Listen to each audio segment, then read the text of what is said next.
Buenos días nuevamente, un gusto recibirlos y en el día de hoy vamos a tener con nosotros a Gustavo Ambinder, que es magíster en Economía y Política de Energía por la Universidad del Comahue. Tiene posgrados en la Universidad de Chicago, la UBA y la Universidad de Itela. Tiene 25 años de experiencia, a pesar de ser tan joven, tiene 25 años de experiencia en la industria.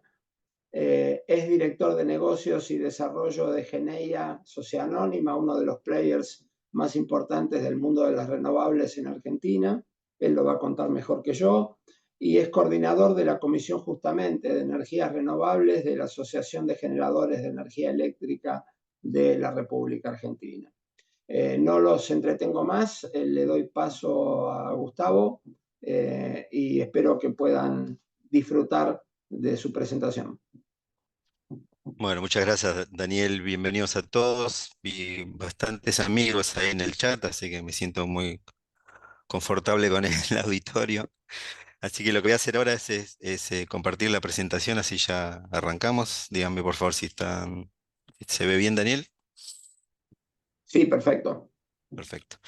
Bueno, y gracias por lo de joven, que me sorprendió eso.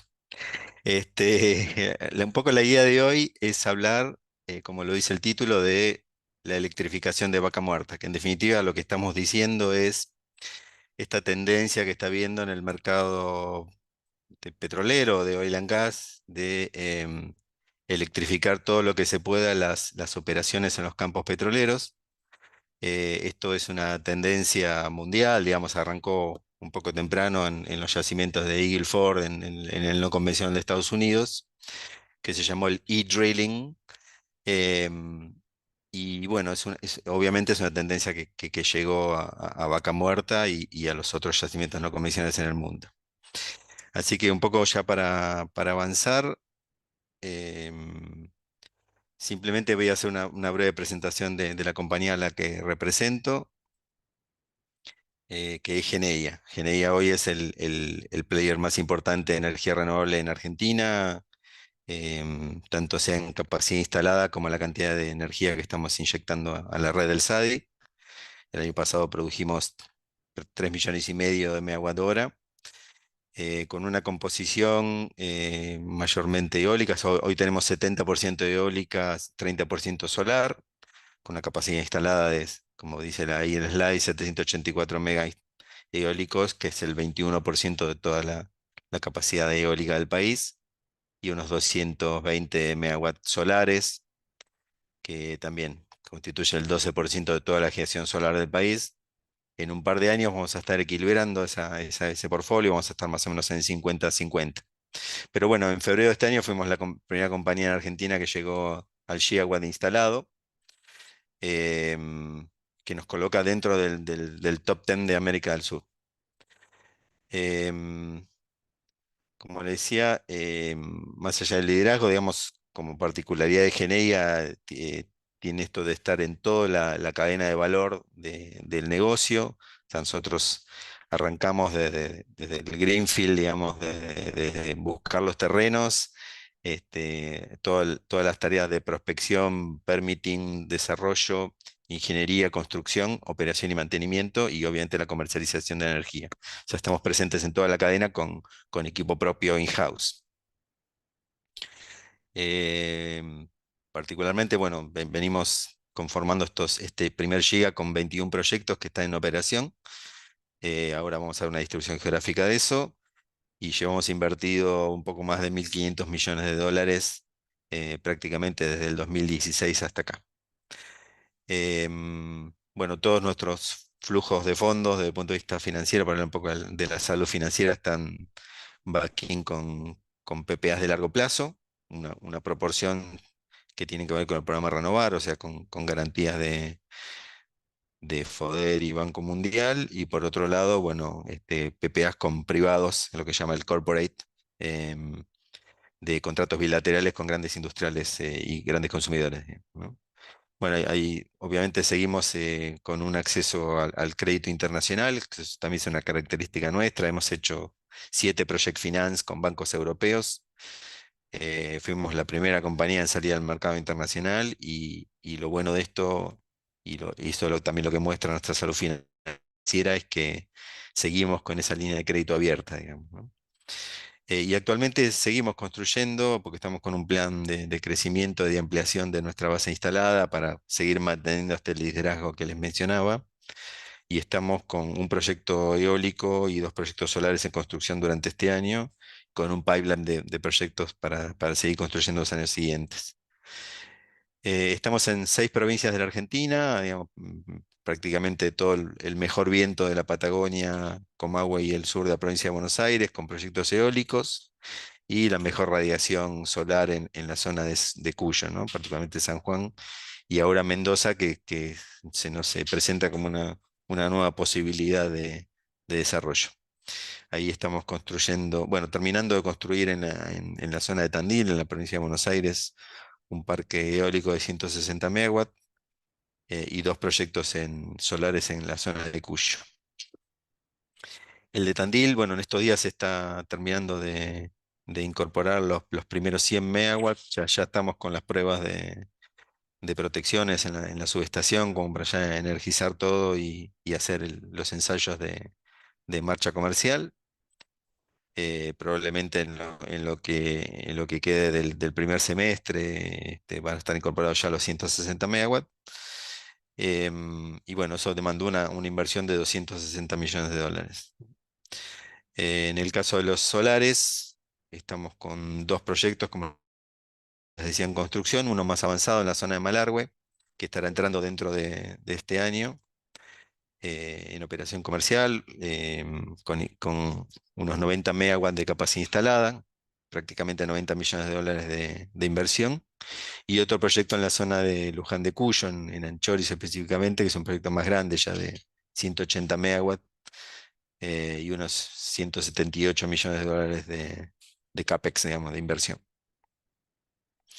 Y nosotros también, al igual que promovemos en la industria del petróleo y el gas, estamos en un sendero, digamos, de llegar a ser carbono neutrales como compañía. Venimos con un plan de descarbonizarnos que arrancó justamente en el 2016, cuando empezamos a tener gran capacidad renovable en nuestra cartera. Y además, parte de este plan fue comenzar a desactivar centrales térmicas convencionales que nosotros teníamos, turbinas a gas específicamente, que bueno, a medida que fueron terminando sus contratos con el mercado, se fueron desmantelando. Con lo cual, en este periodo 2016-2020 no solo incorporamos casi 850 megawatts renovables, sino que además desmantelamos otros 280 megawatts de generación térmica. Y esto nos permitió reducir nuestra intensidad de carbono en 86%, ¿sí? Con este plan de expansión que venimos en nuevos proyectos de construcción y seguimos desactivando centrales térmicas. Vamos a estar en el año próximo en un 94% de reducción de nuestra intensidad de carbono. Y la idea es que, y así lo hemos declarado públicamente, en el 2030, que vamos a ser 100% renovable, podamos declarar nuestro carbono de neutralidad en el alcance 1 y 2 al menos, ¿sí? Así que bueno, nosotros también estamos en este plan de descarbonización como compañía y como proveedor de energía. Así que bueno, nada más sobre Geneia. Después, si tiene alguna pregunta, con gusto la puedo contestar. Y vamos ya al tema en cuestión que nos invita hoy, que es la descarbonización del sector petrolero. Un poco las preguntas que quiero plantearles y que vamos a conversar juntos es: ¿por qué el sector de oil and gas está buscando la neutralidad de carbono? ¿Por qué la producción de un barril de petróleo de bajas emisiones? ¿Cuáles son los drivers y cuáles son las motivaciones que hay detrás de estas decisiones de las compañías de hacer inversiones en este sentido? El primero aspecto que voy a plantear tiene que ver con el acceso a los mercados, ¿sí? Como ustedes saben, eh, yo voy a tomar de ejemplo el mercado europeo, pero tanto los mercados de Europa como los de Estados Unidos, Gran Bretaña, Japón y Canadá están legislando sobre los contenidos de gases de efecto invernadero que tienen los productos que van a importar. ¿M? Y para eso y antes de ir a fondo de ese tema, quiero hacer una distinción en cuáles son los principales gases de efecto invernadero que se generan dentro de la industria del oil and gas. En principio, los dos principales que se generan y que son también responsables de gran parte del cambio climático de origen antropogénico, o sea, el originado por el hombre, son dos, que es el dióxido de carbono y el metano. Los dos, ambos dos participan en la industria del oil and gas, ¿no? La diferencia que tienen estos es que están en distintos segmentos. Si se quiere, el dióxido de carbono tiene más que ver con justamente con el consumo de hidrocarburos y el metano tiene más que ver con la producción de hidrocarburos. Em, y como son dos gases distintos y además tienen efectos distintos, los países y las regiones de comercio están regulándolo en forma distinta. En particular, dos cosas para destacar, digamos, en cuanto a volúmenes de producción, si se quiere, el CO2 a nivel anual se produce en un volumen tal que es prácticamente 100 veces lo que se produce de metano. Siempre estoy hablando de la industria de oil and gas, ¿sí? Em, y una particularidad que tiene es que, y lo vemos en este factor que se llama en la tabla Radiative Efficiency, que tiene que ver con, si se quiere, cuál es la eficiencia en términos de aporte al cambio climático o en términos de gas de efecto invernadero. Dicho en francés, cuán jodido es desde el punto de vista del efecto que va a tomar sobre el medio ambiente. Entonces, si bien el metano se produce en cantidad, en volúmenes de producción mucho más grandes, dijimos 100 veces respecto al metano, el efecto que tiene sobre el medio ambiente y sobre el cambio climático es una centésima de lo que produce el metano, ¿sí? O sea, el metano es mucho más agresivo y nocivo desde el punto de vista, medido desde el punto de vista del cambio climático y del efecto sobre los gases de efecto invernadero. Lo otro que es destacable cuando vamos a pensar en un plan de mitigación es la permanencia de estos gases en la atmósfera, digamos, y en el ambiente. Y acá de nuevo una distinción, digamos, el metano, si bien como decíamos es mucho más nocivo para el medio ambiente desde el punto de vista de los gases de efecto invernadero, la verdad es que permanecen en la atmósfera un poco más de una década, digamos, ¿no? Y luego desaparecen. Mientras que el CO2 en realidad está varios siglos, o sea, varios cientos de años, permanece dentro de la atmósfera y sigue generando los efectos nocivos, ¿sí?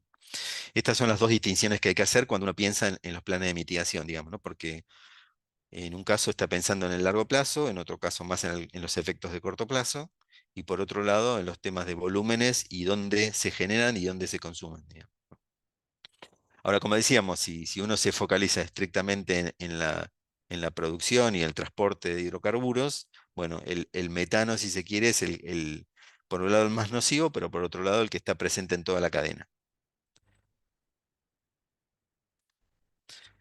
Entonces ya distinguidos estos gases, vamos a mencionar un poco cómo es el tema de la regulación que yo les decía. Tomé el caso como ejemplo, el caso europeo, pero también como les advertía, eh, si bien esta legislación en Europa ya está vigente a nivel de la Unión de países, del mismo tipo de legislación está por promulgarse tanto en Estados Unidos como en el sudeste asiático, en particular en Japón y las regiones de Canadá y el Reino Unido.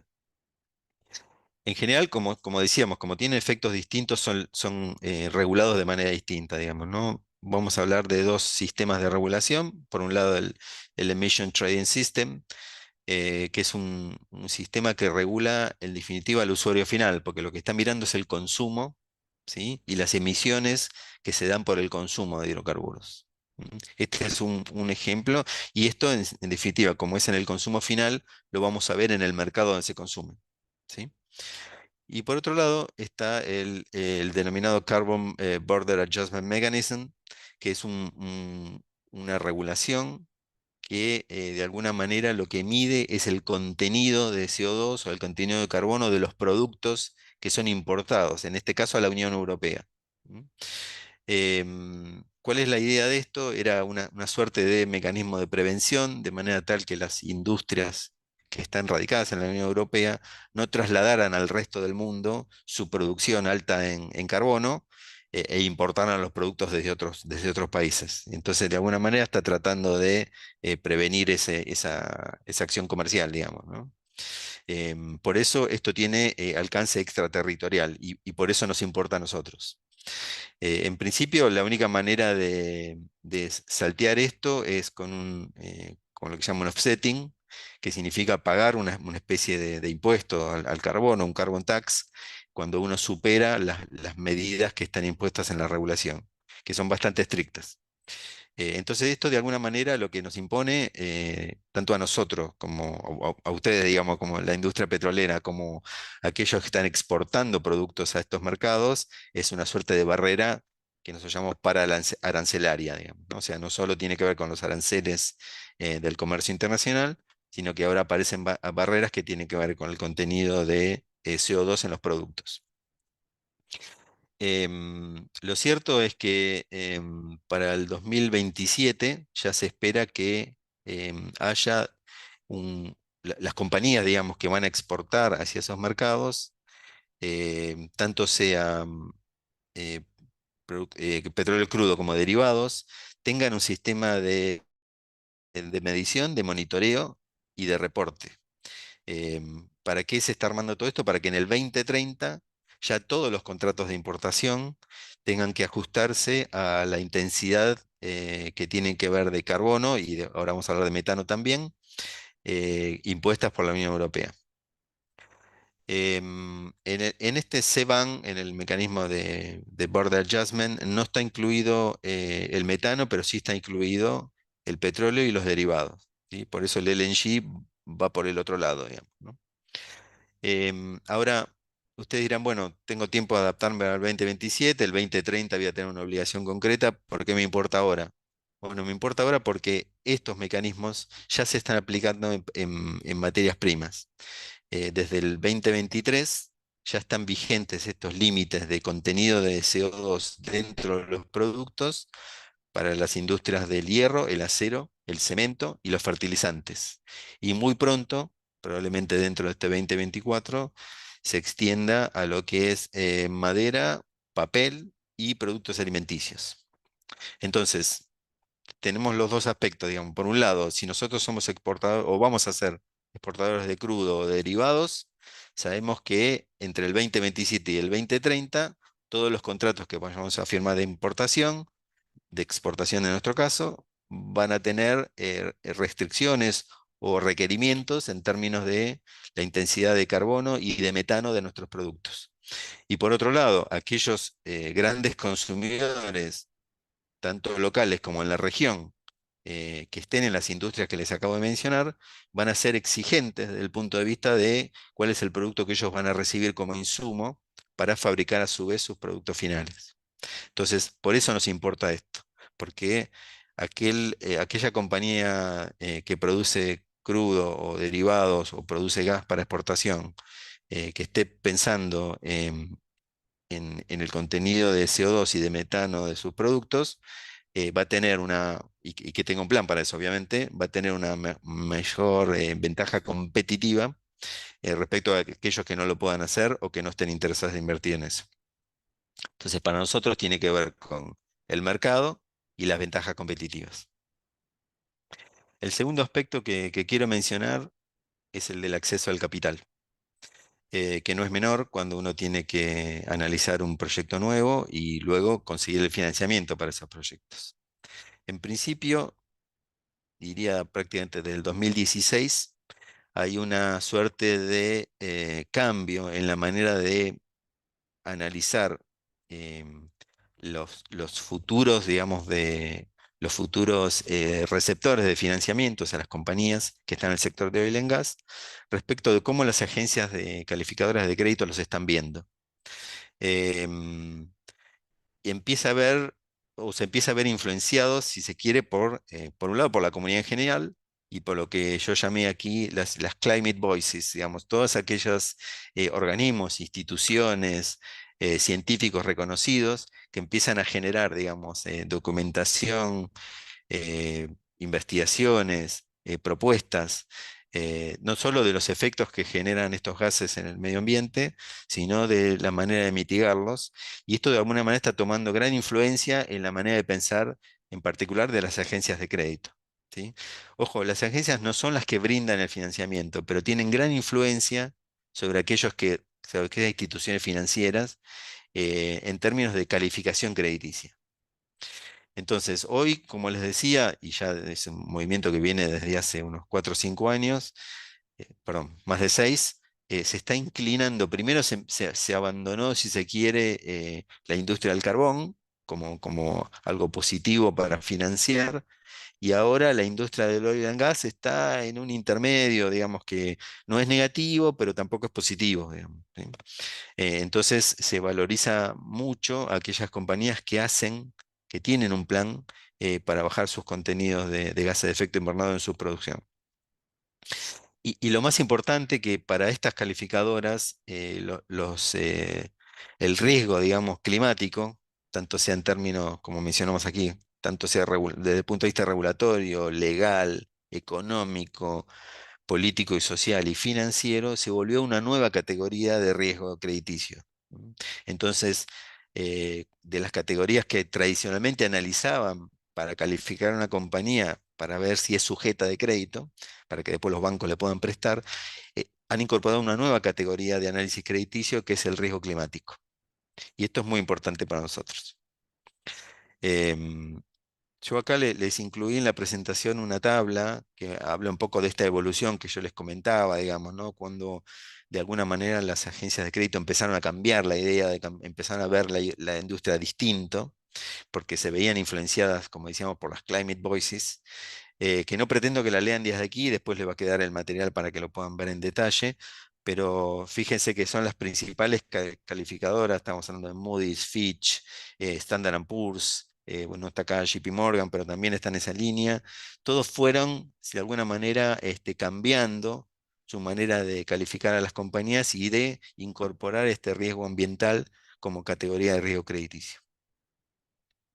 Entonces, este es un poco el panorama. Yo dije, bueno, no solo nos interesa, obviamente, a todos nosotros por un tema de conciencia ambiental y social, sino que además hay temas que tienen que ver con el negocio, ¿sí? Entonces, por eso mencioné como una categoría el acceso a los mercados, la competitividad, tanto sean las materias primas que son donde tienen los hidrocarburos y en particular el gas natural como insumo, como también el contenido de nuestras propias exportaciones hacia los mercados que requieren el crudo y los derivados.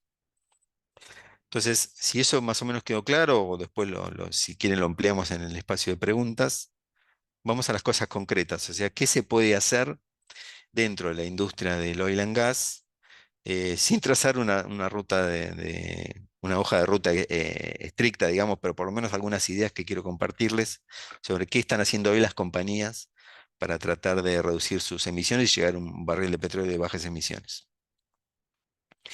En principio, y esto lo habrán escuchado de los líderes, digamos, que hoy están en el mercado inclusive local, hay varios pasos por hacer. Lo primero es medir la huella, o sea, como dije, cualquier libro de gestión, nada se puede gestionar si no se mide. Entonces, lo primero es medir los impactos que tenemos, definir el alcance que le vamos a dar. Claramente ustedes, no sé si lo conocen, pero están definidos en temas de huella y de impactos los alcances uno, 2 y 3, que tienen que ver con el uno, con nuestra operación más cercana, digamos, con lo que nosotros tenemos bajo nuestro control. El 2 es un alcance un poco más amplio, donde ya incorporamos proveedores, incorporamos inclusive en algunos casos clientes. Y el 3 ya es un alcance extendido, donde prácticamente ponemos todo lo que interviene en hacer nuestro producto y en la cadena de comercialización, aunque no esté bajo nuestro control. Normalmente las compañías apuntan a un alcance 1 y 2 y arman, una vez medida la huella, su plan de mitigación. O sea, ese conjunto de acciones que van a llevar adelante para poder reducir la huella todo lo que puedan. ¿Sí? Y ahí, si se quiere, hay dos aspectos fundamentales ya yendo directamente a lo que es esta industria. Por un lado, la eficiencia. O sea, En principio, lo que es la explotación en campo, bueno, obviamente trabajar sobre las posibles fugas, en lo que es metano, trabajar en la eficiencia de los equipos, en las posibles fugas de CO2 donde se está quemando, digamos. Ustedes habrán visto la reducción que ha habido en temas de las antorchas en los campos o en la utilización de gas fuera de especificación en equipos. Tratar de pasar, digamos, todo lo que se pueda por un filtro de eficiencia es seguramente el primer paso y el que está más, el que más conoce, digamos, las compañías, digamos, ¿no? Que más está a la altura de eso. Y el otro gran impacto, que en general es mucho mayor, digamos, en términos de ahorro de emisiones, tiene que ver con la electrificación de las operaciones. Y ahí hay como dos niveles, digamos, ¿no? Por un lado, uno va a tratar de cambiar todos aquellos equipos, digamos, que hoy están alimentados o con diésel, si están en una generación aislada, o con el mismo gas de producción del pozo, pasar a eléctrico y en particular, si se puede, a renovable, digamos. Me consta algunas compañías que, no sé, caudalímetros, medidores, actuadores de bomba, digamos, tratan de ponerles, bueno, un conjunto de panel solar con batería, donde no se puede, pondrán motores altamente eficientes, digamos, pero tratan de alguna manera, todo lo que sea consumo en campo, del menor, ¿no? Que estamos hablando, hacerlo sobre una base eléctrica y después poder construir alrededor de eso la infraestructura de electrificación del campo, ¿sí? Para ya seguir al segundo nivel. Estamos hablando de electrobombas para el gas lift, estamos hablando de los equipos de perforación alimentados directamente con energía eléctrica a través de la red, digamos, ¿no? Y ahí es donde, bueno, más entramos nosotros con el abastecimiento de energía renovable a través de la red del SADI, digamos, ¿no? Este es un trabajo que en general lleva bastante, porque si bien las explotaciones petroleras en general tienen su red interna de distribución en media tensión, en algunos casos o muchos casos, digamos, están muy lejos de la red comercial. Entonces esto tal vez requiere buscar cuál es la subestación más cercana o generar una subestación nueva dentro de la red eléctrica del SADI y conectarse ahí para poder recibir el flujo de energía renovable. Sí, es verdad que nosotros estamos también trabajando en particular en Vaca Muerta, en proyectos en sitio, pero bueno, por un tema de escala, lo que nos obliga a eso es a, si se quiere, a sumar las operaciones de varias compañías para que esto sea eficiente y además todo un trabajo de diseño de layout, justamente para no interferir con las operaciones petroleras. Así que en este sentido, si quieren, paso al punto 5 que es un poco los productos que nosotros ofrecemos como compañía de transición energética. Como les decía, por un lado, los PPA, digamos, los contratos de energía renovable de largo plazo, que están dentro del marco de la Ley de Energías Renovables y del decreto de la Resolución de Energía 2, Secretaría de Energía 281, que es lo que generó el MATER, el Mercado a Término de Energías Renovables, que más allá de que hay un target obligatorio que impone la ley, que dice que para el 2025 el 20% de la energía que se consuma en el país tiene que ser de origen renovable, las compañías en general están tratando de ir a los porcentajes más altos que se puede, digamos. Nosotros, casos de algunas petroleras, estamos yendo al 100%, como el caso de Vista, que ustedes lo habrán visto en la prensa. Hay otros casos donde, bueno, en función de cómo es el ramp-up de las operaciones, tienen un escalonado. Y después de otros sectores industriales, en muchos casos tenemos clientes del 100% de energía renovable.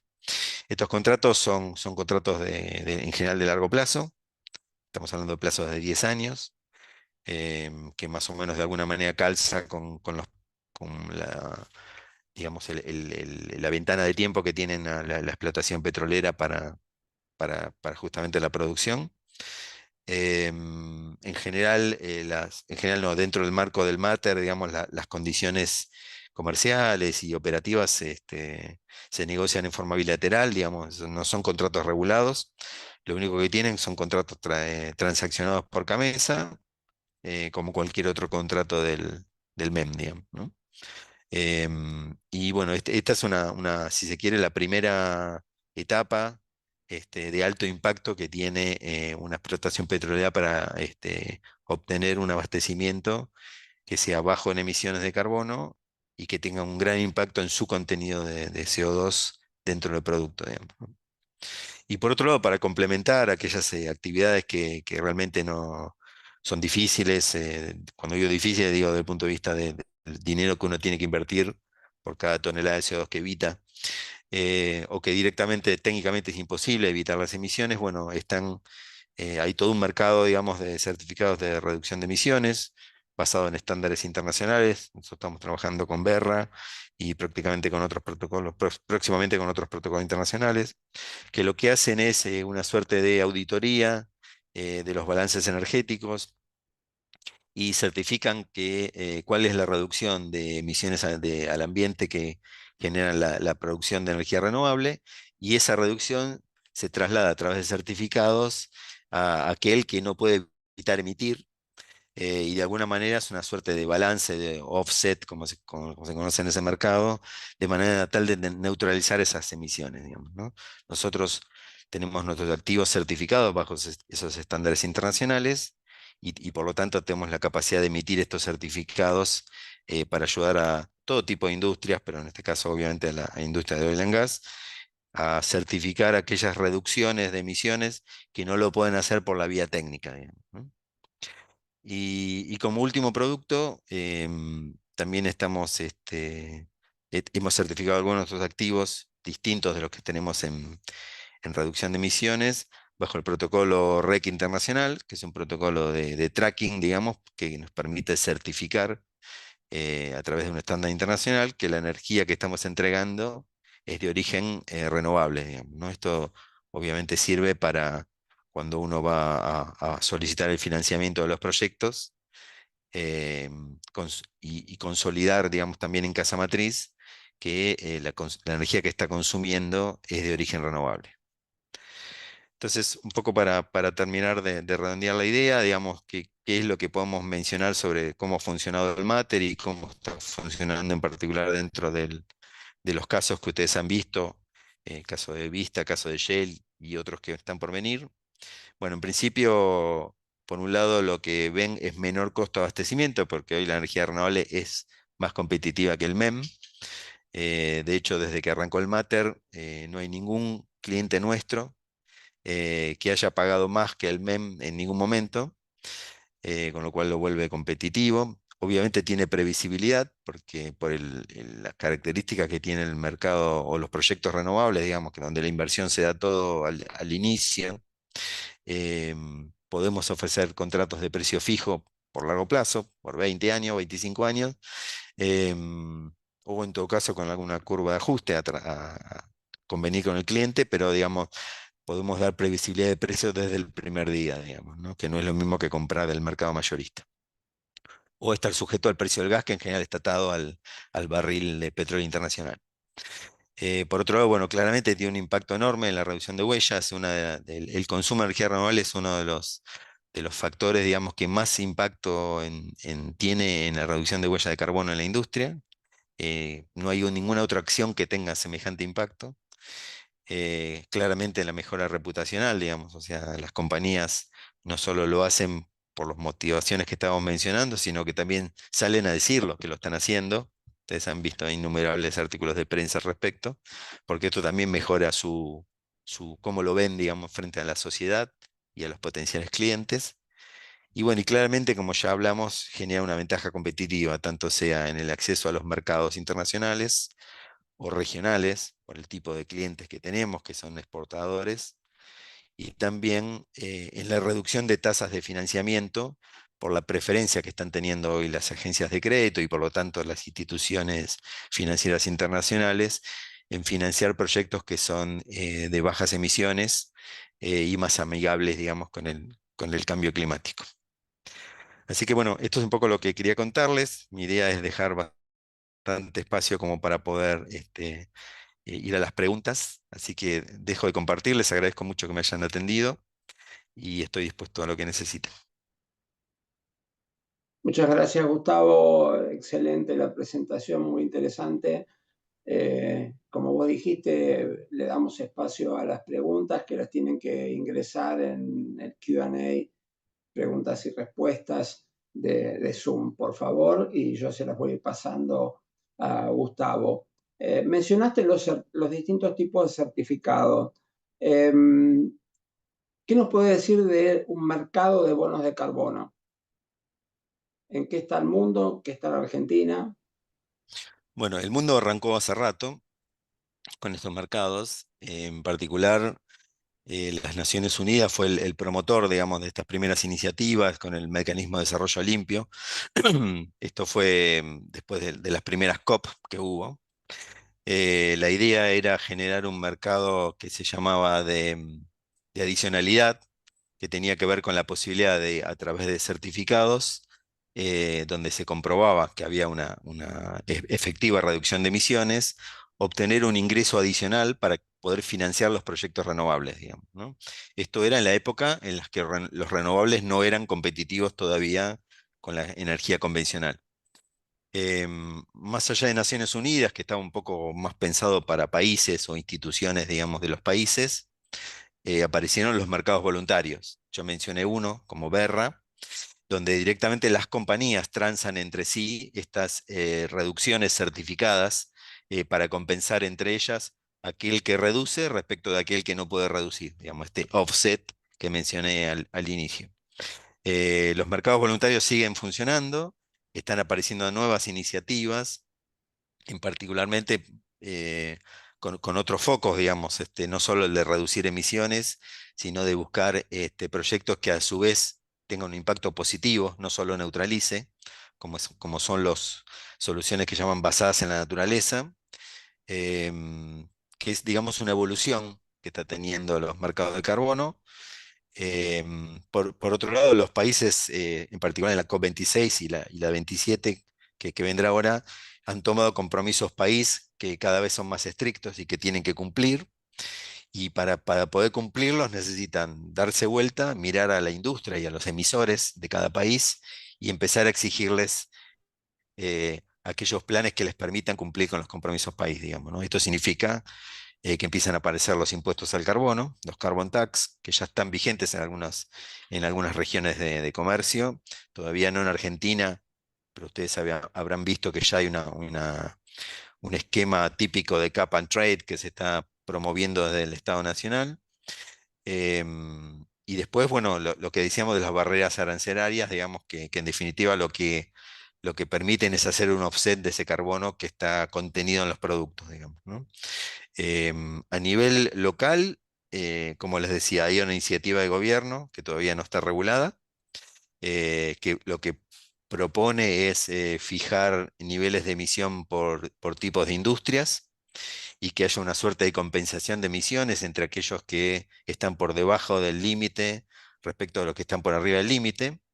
Eso necesariamente va a ser un mercado con sanción económica, ¿sí? Con lo cual, si uno piensa en el estado en el que está hoy la industria argentina, probablemente lleve un tiempo implementarlo, porque requiere inversión en tecnología y en eficiencia, digamos, ¿no? Y la industria en general, dependiendo del segmento, obviamente está un poco atrasada tecnológicamente. Pero bueno, todo eso está viniendo. O sea, si no nos viene localmente, nos viene por exigencia de aquellos mercados en los que queremos ingresar. Así que, redondeando la pregunta, los mercados están funcionando hace tiempo. Algunas compañías como nosotros no solo vendemos la energía renovable, sino que además proveemos estos certificados. En muchos casos, junto con la energía, como producto secundario, va el certificado. Y las compañías lo usan justamente para ingresar en mercados que son exigentes desde el punto de vista del contenido de carbono. Volviendo al tema de los certificados, ¿qué estándares se están utilizando en Argentina para el cálculo, medición y certificación de las emisiones de CO2 y metano? Bueno, los estándares que usamos no son de la Argentina, sino son internacionales. Nosotros, como les decía, arrancamos con Naciones Unidas, así que la primera negociación fue negociar una suerte de calculadora de emisiones para los proyectos que están en la red eléctrica. Em, la Secretaría de Energía en su momento publicaba el factor de emisión de la red, que tiene que ver con justamente la composición de combustibles que se están quemando para producir la energía eléctrica en el MEM. Y eso se traducía en factores de emisión para los distintos tipos de combustible y, perdón, para otro lado, lo que significaba el factor de emisión de la red. Con eso se calculaba cuántas toneladas de CO2 equivalentes era un kilowatt hora o un megawatt hora producido en la red de Argentina, en el MEM. Em, Obviamente los estándares internacionales fueron derivándose, si se quiere, de la primera propuesta de Naciones Unidas. Con lo cual, cuando uno tiene que certificar el primer proceso, que es justamente la certificación, eh, está dentro de esos estándares para de alguna manera determinar, en función de la producción de energía eléctrica, cuál es la emisión equivalente o cuál es la reducción de emisiones equivalente. Argentina todavía no tiene uno propio, la verdad que no tendría sentido que tenga uno, porque después habría que hacer todo un trabajo de homologar con cada mercado donde uno quiere entrar con sus certificados. Por eso parece bastante razonable que sigamos tomando como referencia a los internacionales, así como lo hacemos con otro tipo de normativa, como si fuese Irán con la ISO, etcétera, digamos, ¿no? ¿Existe algún ente con el que valide esos certificados? Los estándares tienen sus propios listados de organismos que certifican, digamos, ¿no? En general, en estos procesos hay un proceso de certificación, que es justamente validar los proyectos como capaces de emitir reducciones de CO2, y después un proceso de verificación que tiene que ver ya con la producción real año por año, digamos, ¿no? Para el proceso de certificación, cuando uno va, por ejemplo, a Berra tiene su propio listado de compañías consultoras internacionales que van a venir a hacer el trabajo de certificación. Lamentablemente a nivel local no tenemos, siempre tienen que venir de otro país, por eso el proceso de certificación es bastante oneroso. Lo más cerca que tenemos es en Colombia, un equipo que puede hacer esto. Em, y después, en lo que es certificados de tracking, digamos, no sé, mencionaba yo antes el iREC. En ese caso, REC Internacional también tiene su red de certificadores, pero nosotros en Geneia lo que hicimos tenía que ver con la coyuntura, digamos, con la dificultad de hacer pagos al exterior, digamos, y no tener que pagar, digamos, tanto a la certificación como los derechos de emisión a una entidad que estaba en Londres. Hicimos todo un trabajo de traer REC internacional a la Argentina y de incorporar a IRAM como elemento certificador, digamos, ¿no? O sea que los proyectos que se pueden certificar y luego las emisiones de los certificados de IREC hoy está presente en la validación IRAM como instituto certificador, digamos. Bien. Em, Aquí hay un tema que surge reiteradamente cuando uno habla de las energías renovables, la solar y la eólica, que es las interrupciones que tiene la prestación de este tipo de instalaciones. ¿Cómo juega esto en la implementación de una electrificación en los yacimientos? Bueno, buena pregunta. En principio, un contrato bilateral entre dos partes tiene obviamente los aspectos físicos y los comerciales, digamos, ¿no? Desde el punto de vista físico, el usuario nunca sufre una interrupción. En particular porque, no solo porque, voy a hablar por Geneia, ¿sí?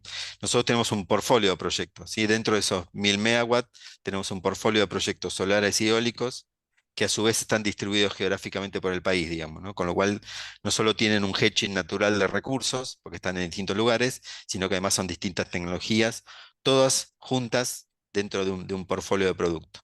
Esto quiere decir que cuando nosotros firmamos un contrato, estamos firmando contra el portfolio de proyectos, no contra un proyecto en particular. Entonces, por un lado, nosotros tenemos la posibilidad de entregar 24 horas de energía, ¿sí? Nunca vamos a estar entregando cero a la red, ¿sí? Pero por otro lado, y como así está establecido en la ley de renovables, la transacción de energía se realiza a nivel mensual, ¿sí? Entonces, si se quiere desde el punto de vista práctico, lo que ve el usuario es una inyección mensual de energía y un retiro mensual de energía. No lo ve en forma horaria. De tal manera que Lo que va a hacer Camesa en este caso, que es el ente que cierra la transacción física, es sumar la cantidad de horas que se inyectó desde el punto de vista de los activos que respaldan el contrato, dígase nuestros parques eólicos y solares, y por otro lado va a haber el retiro de energía que tuvo el cliente, y lo que va a hacer es machear esa transacción. ¿M? Con lo cual, desde el punto de vista horario y físico, nunca hay una interrupción. Y desde el punto de vista comercial, lo que se evalúa es el matching entre la energía inyectada y la retirada de la red. Bien. Aquí hay un par de preguntas que tienen que ver con lo que mencionaste del desmantelamiento progresivo de las centrales térmicas, incluso las propias, digamos, de Geneia. Mencionaste un desmantelamiento de 279 megawatts, puede ser, Correcto. en centrales térmicas. ¿Cómo, ¿Qué opinas? Porque la pregunta contiene la idea de que estaría bueno tenerlas como backup ante la interrumpibilidad de las renovables. No sé si nos podés ampliar el concepto. Sí, a ver, esto tiene que ver más que nada con una decisión estratégica de la compañía. La compañía decidió convertirse en una compañía 100% renovable. ¿M? Y por eso estamos, si se quiere, desprendiéndonos de nuestros proyectos térmicos. Obviamente ese backup tiene que existir en la red, siempre van a coexistir las tecnologías, digamos, por lo menos hasta que el almacenamiento de energía sea ultra competitivo y pueda de alguna manera hacer el backing de la volatilidad que tiene el recurso renovable. Pero bueno, no va a ser Genei el que dé ese backup, en todo caso, ¿sí? Es una decisión de la compañía. Para eso está el resto de los players del mercado, que seguramente van a estar presentes en el futuro dando ese soporte, si se quiere. ¿Cómo juega en las certificaciones la cadena de valor del productor que esté interesado en esta electrificación y en esta baja de la huella de carbono? Eh, Tiene un montón de proveedores que desde que le lleva el agua hasta las arenas, etcétera. ¿Se toma en cuenta eso en la certificación? Bueno, no estoy en la industria, pero por lo que he escuchado de los líderes que están con este tema, sí están, o sea, cuando uno define que no va a ser solo alcance uno, sino que va a empezar a medir su cadena de suministro y sus clientes, bueno, avanza sobre eso, ¿no? O sea, cuando se sienta a negociar el contrato de provisión de cualquiera de los insumos, dice, bueno, pero yo necesito que tomes una serie de medidas y te voy a poner un target de reducción de emisiones para que mi producto no incorpore el carbono que trae tu producto. ¿M? O por lo menos lo reduzca lo más posible. Obviamente ahí hay un equilibrio técnico-económico, digamos, ¿no? Que pueden alcanzar. Porque si no, cada vez se vuelve más caro su insumo. Pero bueno, de nuevo, tiene que ver con la competitividad del producto terminado. Entonces, en definitiva, como están haciendo otras industrias, lo vemos muy claro por ejemplo, en las automotrices, en las cementeras, en la de acero, digamos. O sea, cada vez se incorpora más la cadena de suministro dentro del accionar del producto, digamos, del poder de gestión del producto, y tiene una exigencia equivalente, digamos, ¿no? Bien. Se reiteran las preguntas sobre el tema del mercado de bonos. Mencionaste que en la Argentina hay alguna idea de implementación. ¿Tenés más claro cómo está eso?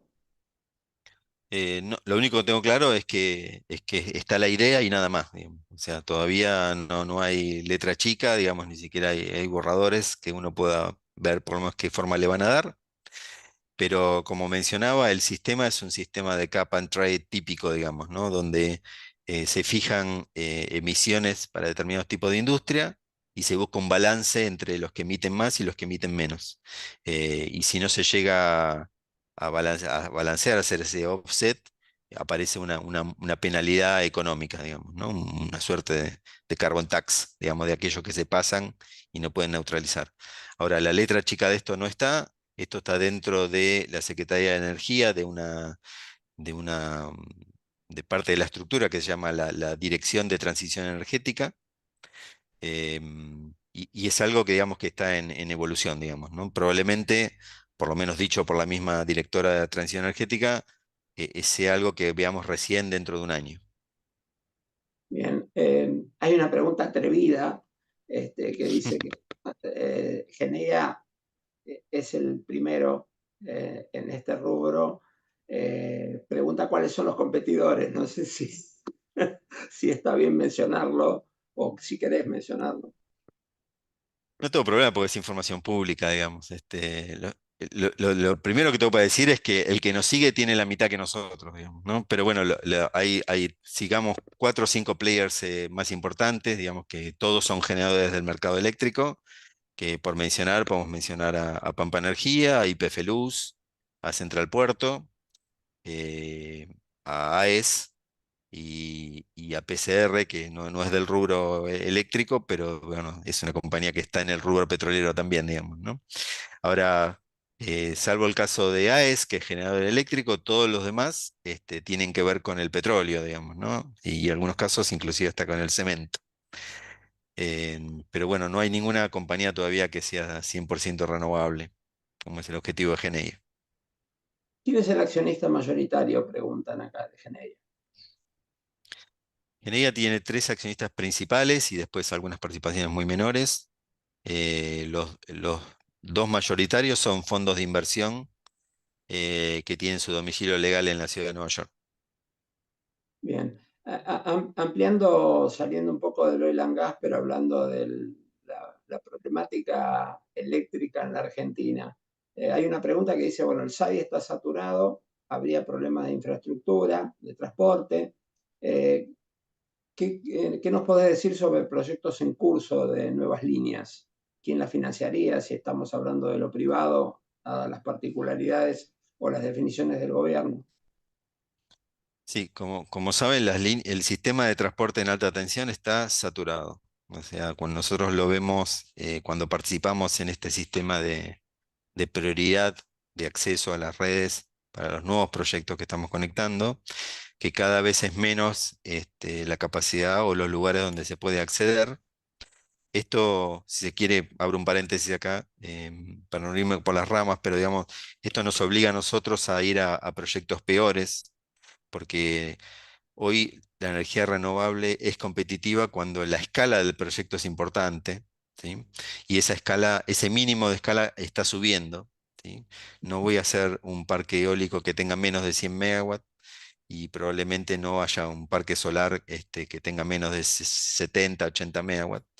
Entonces, cuando yo tengo que ir a conectar un proyecto grande a la red, tengo que buscar dónde poder hacerlo desde el punto de vista de la fortaleza de esa conexión y cada vez menos encontramos lugares en la red donde poder conectarnos, que además coincida con un lugar donde el recurso natural es bueno, digamos, ¿no? O sea, que haya buen viento o buen sol.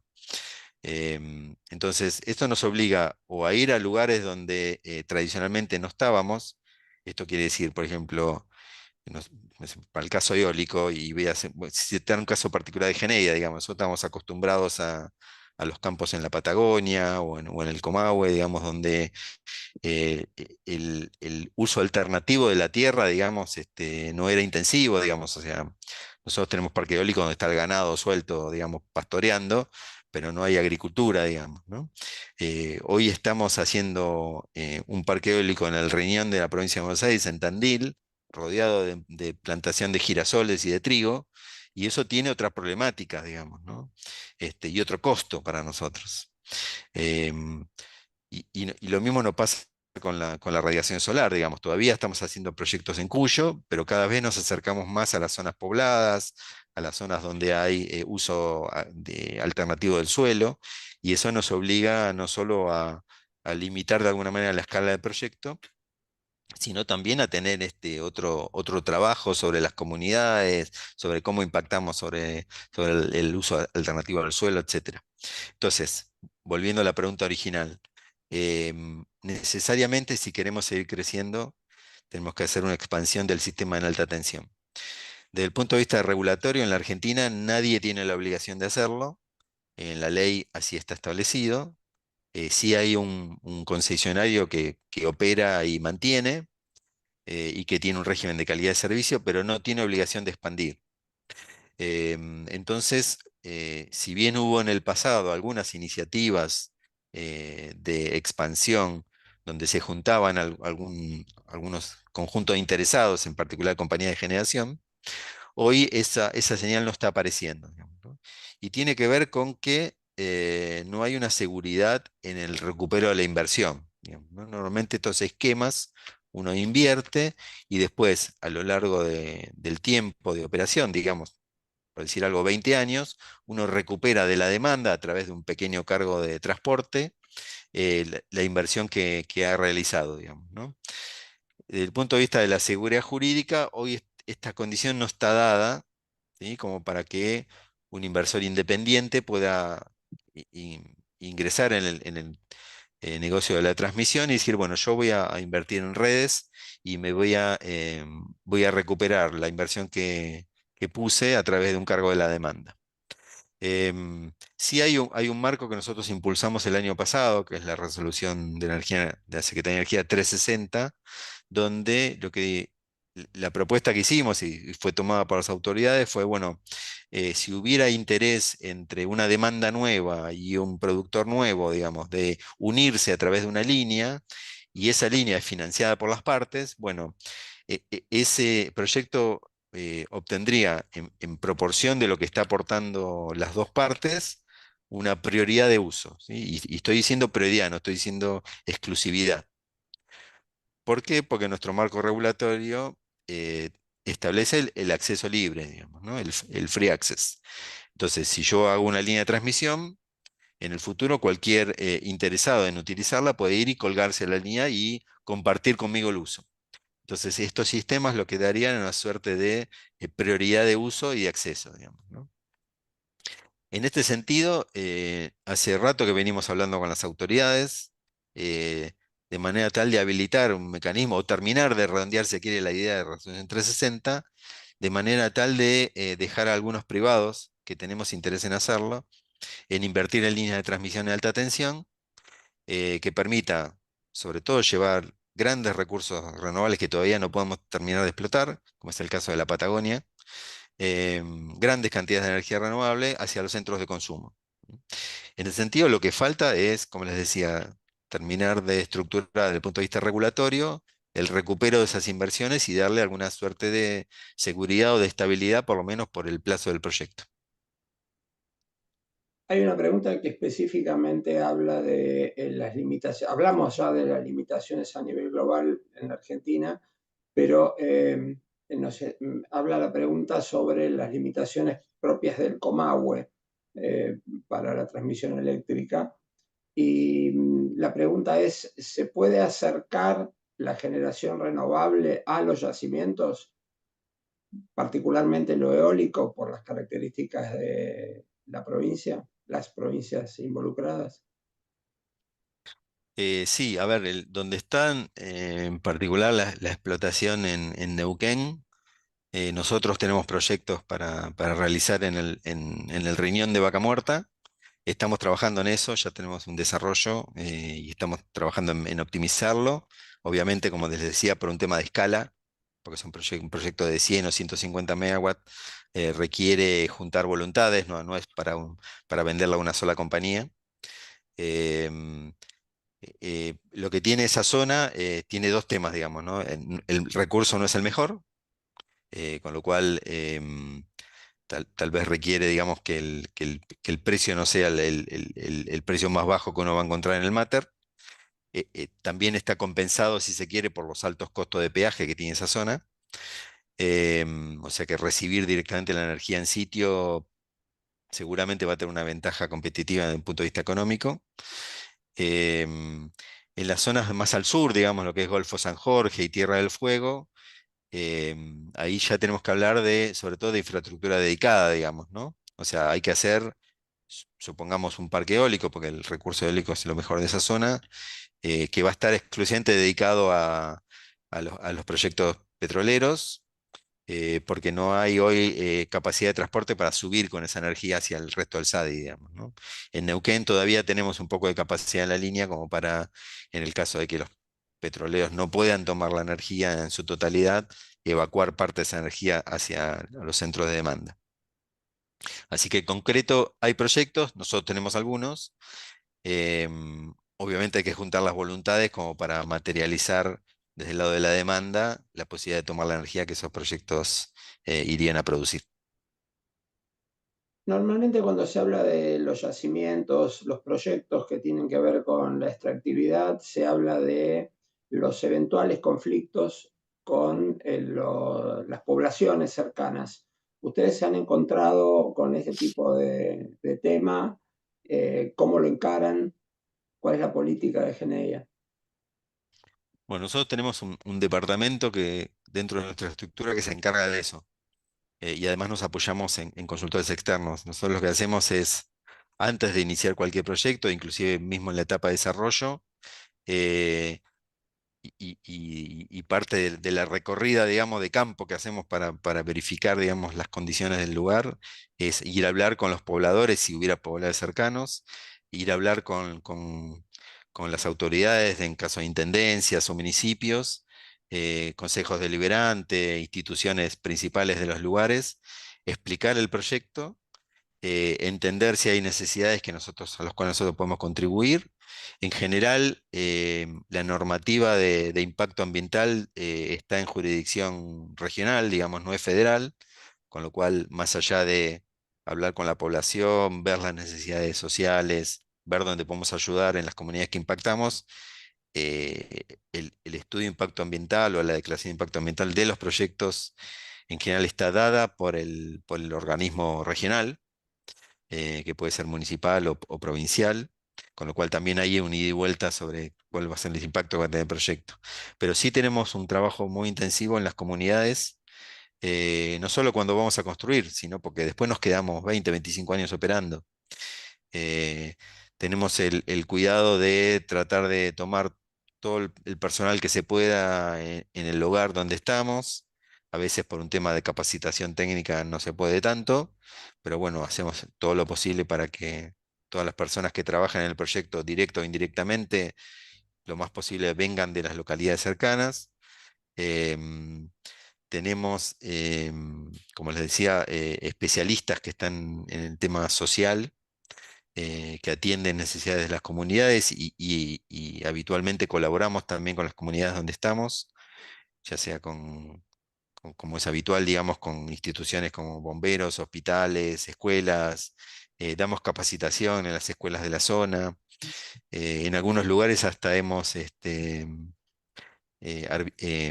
arbitrado con instituciones educacionales de la zona algún curso de capacitación para que los egresados de escuelas secundarias puedan luego de eso trabajar en las instalaciones nuestras, etcétera. Digamos, hay todo un trabajo alrededor del proyecto que no solo tiene que ver con que nosotros somos buenos, por decirlo de alguna manera, sino que todos nuestros proyectos, por tener financiamiento internacional, y en particular en muchos casos de banca de desarrollo, tienen unos estándares muy altos.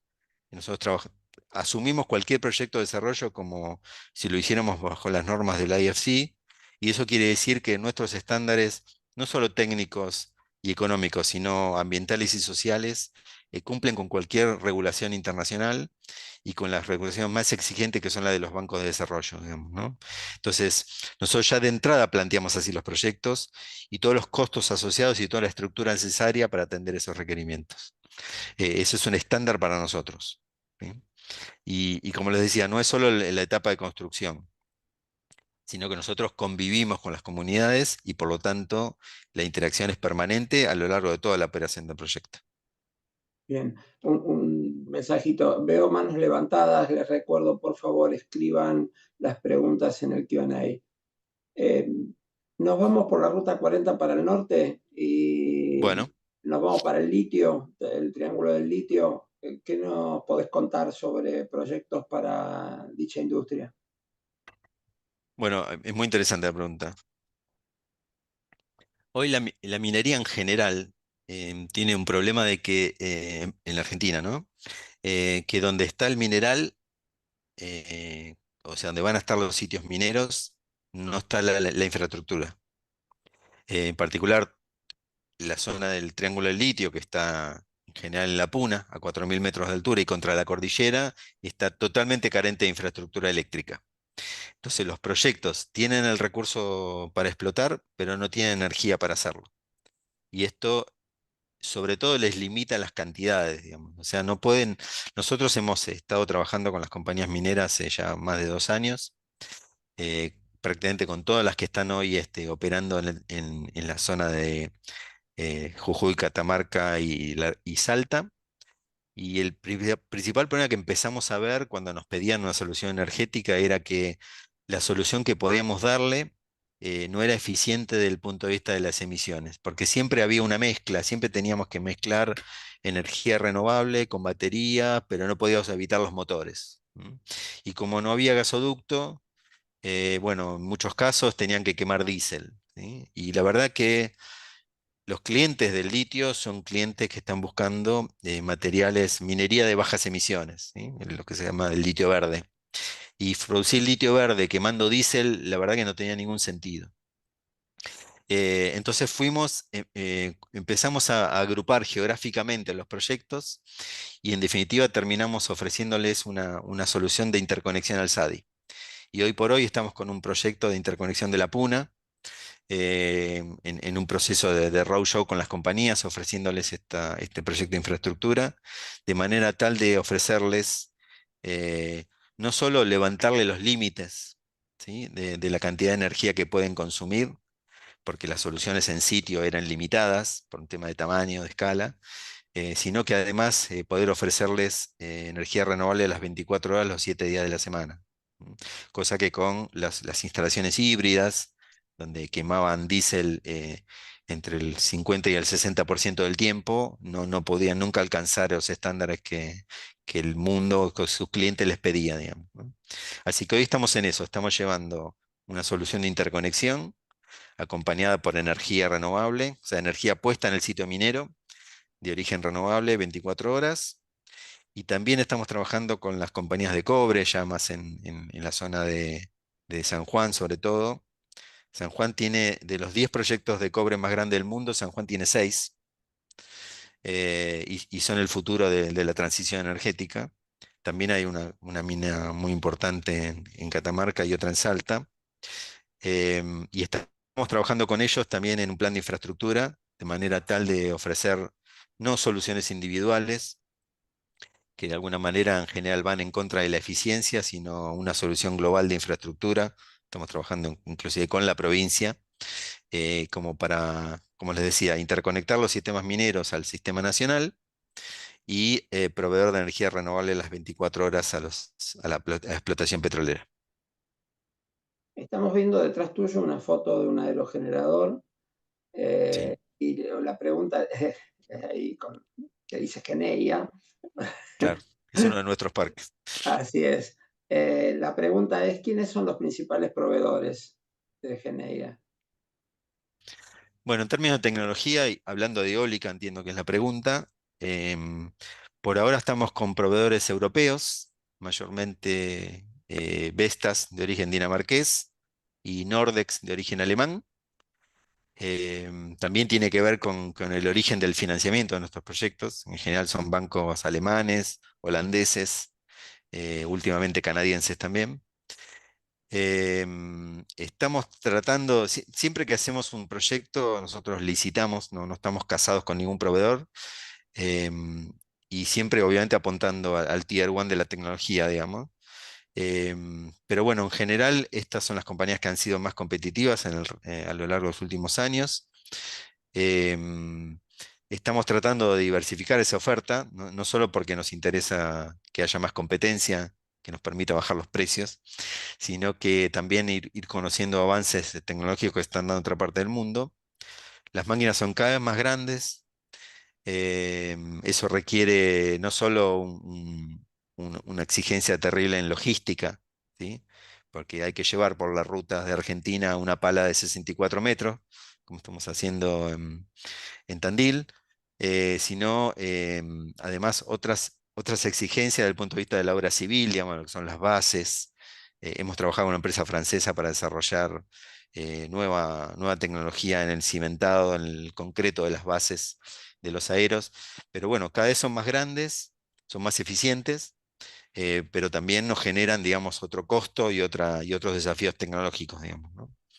Desde el punto de vista solar, la verdad que no hay con qué darle a la competitividad de las compañías chinas, digamos, ¿no? Hoy son el que mayor volumen manejan a nivel mundial, tanto sea en paneles solares como en inversores. Y en el caso de los trackers, bueno, hay un poco más de competencia, diversidad geográfica, digamos, ¿no? Pero de nuevo, cada proyecto nuevo que vamos a hacer, nosotros licitamos y elegimos dentro de las propuestas la que mejor nos parezca para cada proyecto. ¿Cuáles podrían ser las expectativas de la industria local en relación a las renovables? Bueno, si hablamos del desarrollo de proveedores locales, nosotros trabajamos bastante en eso. Acuérdense que, digamos, el principal problema que tenía la industria cuando arrancó, no voy a hablar de los primeros años de la ley, digamos, o sea, del 2016 para atrás, porque ahí prácticamente la cantidad de proyectos que hubo fue escasa. Hablemos del 2016 para adelante, donde hubo el boom de renovar y ahí el mercado tomó escala, digamos, ¿no? Y ahí había, inclusive en los pliegos de licitación, había una exigencia de integrar proveedores locales. Y nosotros trabajamos mucho con eso y mismo con los proveedores de tecnología, digamos, ¿no?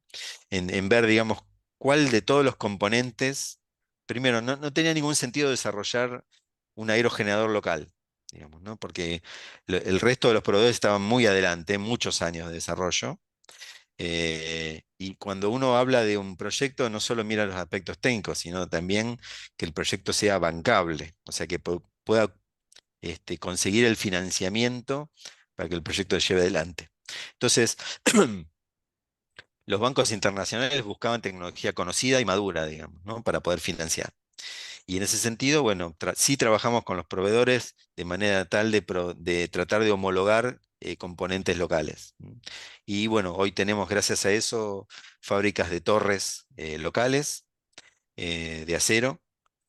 Si bien el acero de la torre es importado, porque es un acero especial, digamos, un requerimiento especial de, de- de- de exigencia, digamos, a las fuerzas, digamos, que actúan sobre el aero.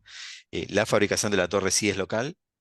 En el caso de torres de hormigón, que nosotros tenemos en algunos proyectos en Chubut, esas fábricas, digamos, se fabrican en forma local, prácticamente en el sitio donde se va a montar el aerogenerador. También en algún momento que había bastantes proyectos y una escala interesante, se llegó a armar algunos talleres justamente de montaje de los nacelle. El nacelle es la parte esta que está atrás de la nariz del aero, digamos, donde van la caja multiplicadora, los ejes lentos y rápidos y el transformador. Se llevó a montar en Córdoba, por ejemplo, en la fábrica de aviones de Río Tercero, se anexó un galpón donde hay un montaje de eso.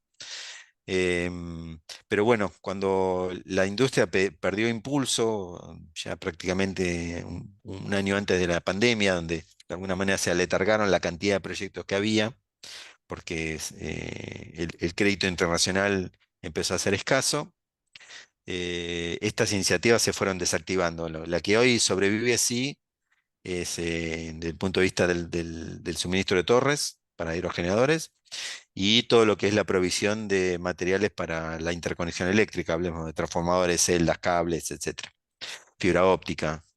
En eso sigue subsistiendo, si se quiere, la industria, pero claramente para uno tener desarrollar proveedores locales que sean competitivos, inclusive con el componente importado más aranceles, necesariamente el mercado tiene que tener una escala suficiente para que haya una continuidad de trabajo, digamos, ¿no? Y eso es lo que todavía la Argentina no logra, digamos. Ahora, un aerogenerador es como un auto, digamos, o sea, no está fabricado en un solo país, sino que las provisiones vienen de distintos países. Nosotros hemos tenido hasta 10 proveedores distintos para un aerogenerador, digamos, ¿no? En palas, nacelle, torre, transformadores, etcétera, caja multiplicadora. Eso se arma en algún lugar y ya se importa en un barco, digamos, pero con una unión de componentes que se fabricaban en distintos países. Bien, ¿cuál es el ciclo de vida de los elementos de un aerogenerador?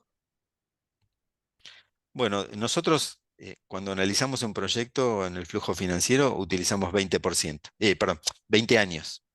porque es el plazo que en general los bancos utilizan para el repago de la deuda.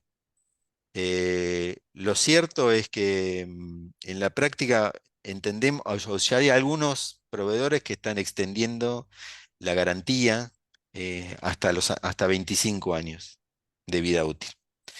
La verdad que son muy pocos los parques de tecnología moderna que hoy están llegando al final de su vida útil, con lo cual todavía no sabemos demasiado sobre esto. Sí, uno lo empieza a ver cuando los costos de operación y mantenimiento empiezan a subir, digamos, ¿no? Pero la verdad es que hoy estamos utilizando entre 20 y 25 años. Bien.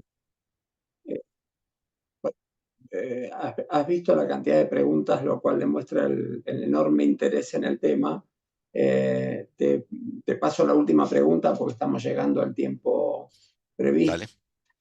La pregunta es, ¿los contratos entre privados de energía renovable son de acceso público? ¿Dónde se puede acceder a una serie de precios?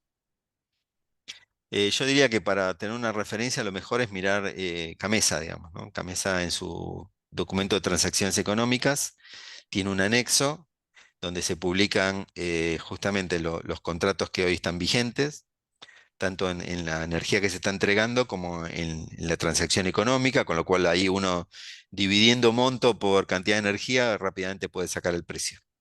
Eso es público, digamos, para los que son participantes del mercado eléctrico mayorista. Si no, la mejor manera es contactarse con nosotros y pedir una cotización. Bien. Gustavo, me encantó la presentación y no soy yo solo, están llegando un montón de mensajes de satisfacción por lo que han vivido en este rato, así que la verdad que te agradezco un montón.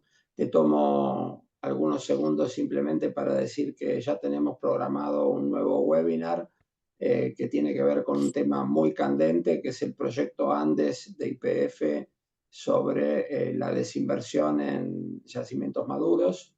Esto va a ser el día 10 de mayo a las 14 horas con gente de YPF que va a hablar sobre el tema, así que, bueno, desde ya van a recibir una invitación para asistir. Eh, gracias a todos por estar presentes. Les recuerdo que van a tener el video en YouTube, en nuestro canal de YouTube. Van a recibir el link para poder acceder directamente a él. Eh, Gustavo, el último agradecimiento es para vos. Maravillosa presentación, así que te lo agradezco enormemente en nombre de Mexa, en nombre mío. ¿Sí? Y bueno, suerte Bueno, en todo lo que encaren y para todos un buen día del trabajador mañana. muchas gracias, igualmente para todos.